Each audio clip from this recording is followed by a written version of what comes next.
Olá, alunos, tudo bem? Iniciando aí mais um módulo do nosso curso de resistência de materiais, tá?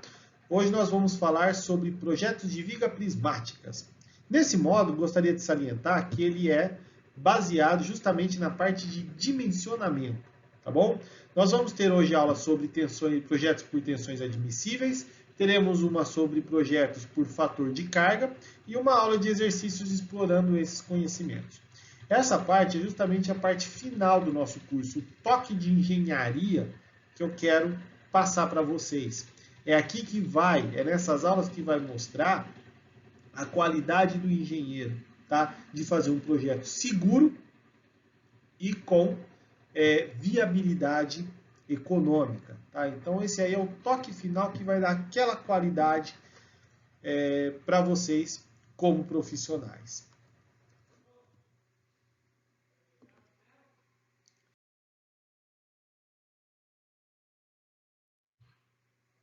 Para a gente poder compreender o que vai ser falado na aula de hoje, tá?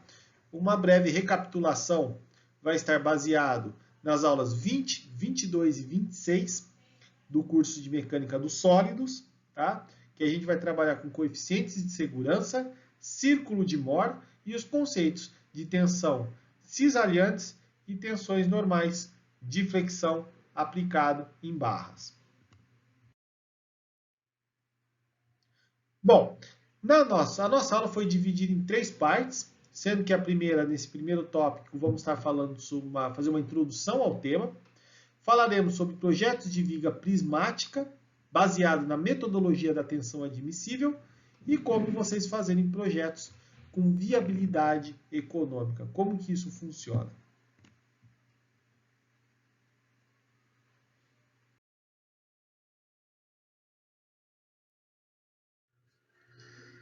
Bom, toda a base para projetos de vigas prismáticas, a gente tem que entender quais são os esforços que são aplicados na viga. Tá? Quando a gente começou o curso de resmate, até lá em Mecânica dos Sólidos, nós definimos as vigas como um elemento estrutural sujeito a 3 tipos de esforços, tá? Que é de flexão, cisalhamento e tração-compressão. Então, vamos pegar um caso aí para a gente poder analisar. Um tanque, tá? Bem caso de engenharia ambiental mesmo, tá? Esse tanque está preenchido por um fluido, sendo que na base dele ele tem um carregamento distribuído, tá? Na laje inferior, e nas paredes laterais nós temos um carregamento distribuído crescente, de formato triangular, porque você está aumentando a coluna de fluido, tá bom? Então eu fiz uma simulação computacional só para a gente poder entender se realmente a viga ela consegue trabalhar em cima dessas se são desenvolvidos esses 3 esforços, né? Então, no primeiro caso aí, nós colocamos uma viga engastada em uma lateral e apoiada em outra. Percebam que esse aí é o gráfico de força normal. Tá? Então, a laje ali inferior, ele tem a força normal desenvolvida.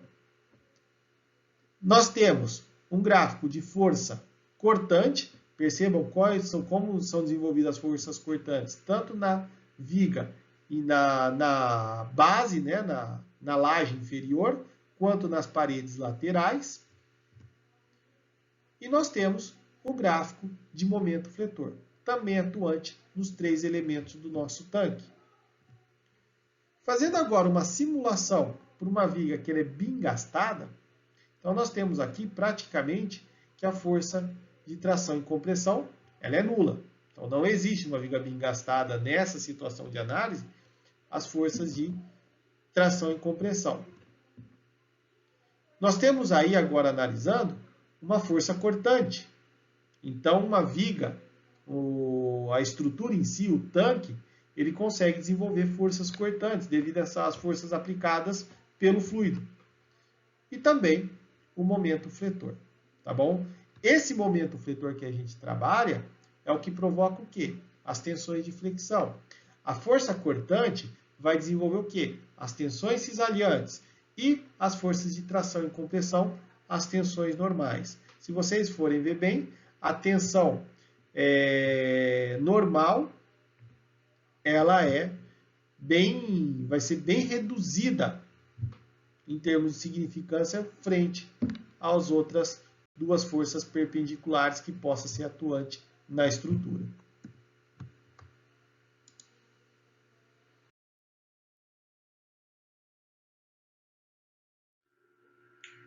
Bom, visto que a gente olhou no gráfico anterior, tá? Os esforços atuantes em uma viga, eles se dividem em perpendiculares, aí nós temos as forças de flexão e de força cortante, e nós temos as forças paralelas, que é a força de tração e compressão. Bom, pelos gráficos, que a gente também mostrou no slide anterior, as forças perpendiculares, elas são variáveis ao longo do eixo da viga. Então, nós temos que fazer um projeto de estrutura sempre baseado em critérios de resistência, tá bom? No caso das forças de tração e compressão, ela tem uma baixa atuação nos esforços estruturais. De certa maneira, ela acaba sendo meio que ignorada, tá? Por quê? Porque a gente vai sempre fazer uma majoração dos coeficientes que a gente trabalha e essa tensão de tração e compressão, ela consegue ser absorvida em cima desses coeficientes, ok?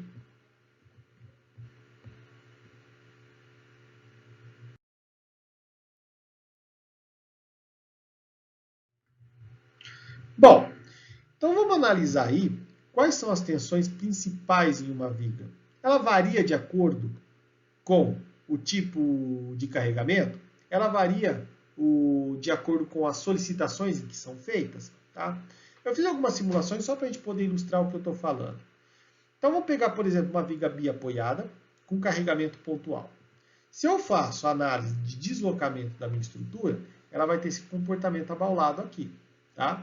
Só que o meu diagrama de força cortante, ele tem essa característica aqui. E o meu diagrama de momento fletor, ele vai ter essa característica.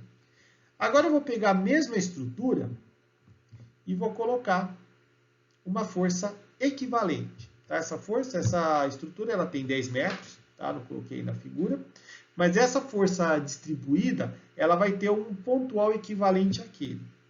Como que vai ficar o comportamento dos diagramas que a gente vai analisar?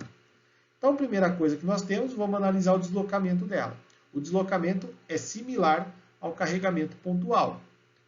Porém, eu já tenho uma variação de como vai ocorrer a força cortante.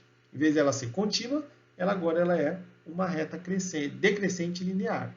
E o diagrama de momento fletor, nesse caso, ele acabou se reduzindo pela metade, se a gente comparar com a simulação anterior. Ok? Então, ele diminuiu, ele não tem uma exigência tão forte quanto um carregamento pontual. Agora, vamos fazer o seguinte. Vamos trocar o tipo de apoio. Em vez de eu deixar uma viga biapoiada, vamos colocar uma viga engastada, com o mesmo carregamento e o mesmo comprimento de estrutura. O que nós temos? Agora nós temos uma variação da deformação que nós temos na nossa estrutura. Se a gente analisar o gráfico de força cortante e momento fletor, a força cortante aqui, ó, ela vai absorver toda a carga em um ponto só. Se a gente pegar o momento fletor, ele praticamente vai quadruplicar da outra situação em que a gente está analisando. Então vejam que uma estrutura, ela depende de dois fatores. Como que é? Por uma intensidade igual, vamos colocar uma intensidade igual, tá? Ou equivalente. Se a gente tiver a distribuição diferenciada, em vez de ser um carregamento pontual ser distribuído, eu já vou ter diferença nos esforços solicitados. Se eu tiver apoios diferentes, eu também vou ter diferença nos resultados. Então, quando você vai fazer um projeto, você tem que perceber bem isso. Que tipo de vínculo eu posso usar, que seja possível de ser usado, em que eu possa diminuir os esforços solicitados na nossa estrutura.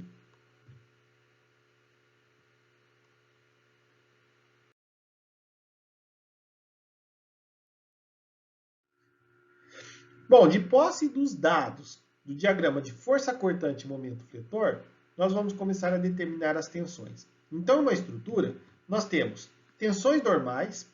A tensão normal, ela vai depender da intensidade do momento fletor e da área de seção. Então, quando você tem lá o diagrama de momento fletor, você vai pegar que ponto para analisar? Justamente o seu ponto de intensidade máxima, tá? E com a equação de tensão por fricção, em que a gente precisa do momento máximo, que é esse dado aqui que a gente obtém do nosso gráfico, vezes a altura da linha neutra, que vai depender da área de seção e do momento de inércia, que também depende do momento da área de seção, você consegue calcular as suas tensões normais. Por outro lado, nós temos aqui as tensões cisalhantes, tá? A tensão cisalhante é provocada pela força cortante, então a gente vai ter que analisar os diagramas de força cortante para poder determinar esse tipo de tensão, tá? E ele também depende da área de seção. Então, quando a gente vai pegar o nosso gráfico, vamos trabalhar em cima do quê? Dos pontos máximos que nós temos na estrutura e a equação responsável por caracterizar a tensão cisalhante é dada por essa equação aqui.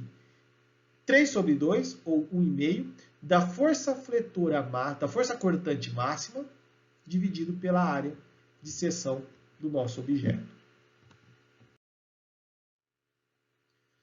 Bom, pessoal, então esse foi a primeira parte em termos de introdução ao tema básico que vai reger daqui para frente, tá bom? Daqui a pouco a gente vai ver quais são os tipos de metodologias e vamos partir para a metodologia de tensão admissível para fazer o dimensionamento de estruturas, ok? Um grande abraço e nos vemos na próxima etapa da aula.